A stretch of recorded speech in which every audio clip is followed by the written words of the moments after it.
Something like a 3-month shoot. That doesn't happen anymore. Sequentially, or did it happen sort of by number? No. It was not done in order. Not at all. Like the dance numbers were done first.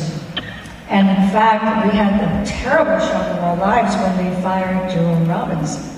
Midway through, right? Midway through, in fact, I think it shows in the gym sequence, because it just, for me, that number doesn't work, and I think it's what you call a proscenium number. It's a number you have to see on stage, not on screen. The moment you cut, you take energy away from it. It's very hard to shoot those kind of scenes.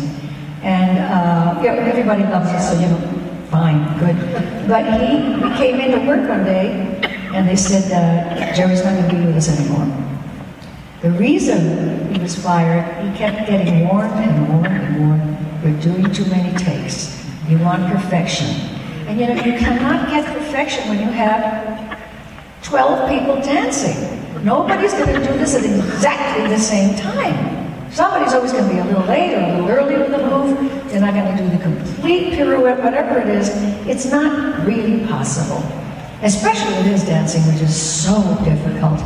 And they kept warning him, and one day... I heard Cool was the one that was... That's the one. That's the one, right? He almost killed those kids. He worked them so hard. And you can see that in the movie. I mean, these kids... Cool is one of the most extraordinary sequences you'll ever see. Actually, I think it's the best number of the movie. Yeah. I think it's extraordinary. It's my favorite. It's also choreographed in 3D. It doesn't feel proscenium at all. You've got the car headlights, and it's dancing in all these different directions. That's a marvelous observation. Yeah, right? It's really incredible, but that was the one that it took so many takes. It took so many takes, and more than that, it was a real set. It was like a real garage with a very, very low ceiling. And we were shooting this movie during the summer, and it was very hot in LA. And the lights were just destroying these kids. And Elliot Feld, who played Baby John, had just come out of the hospital with pneumonia. And he got the work out of his life, with no mercy. Jerry just kept making him do it over and over and over, and the more he did it, the weaker he got. And at the last minute, after they had done, I don't know how many takes of Elliot's solo, Jerry took the solo away from him and gave it to action. Yeah, he does it marvelously. Where he kind of goes nuts and he starts slapping his hand like that.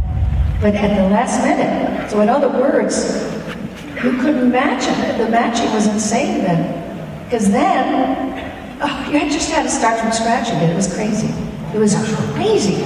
And I remember going to visit, because I visited the set all the time. I loved watching this movie. It was just amazing. And watching all these kids, and we were very close, all of us, even the Jets and the Sharks. And I remember they were just pouring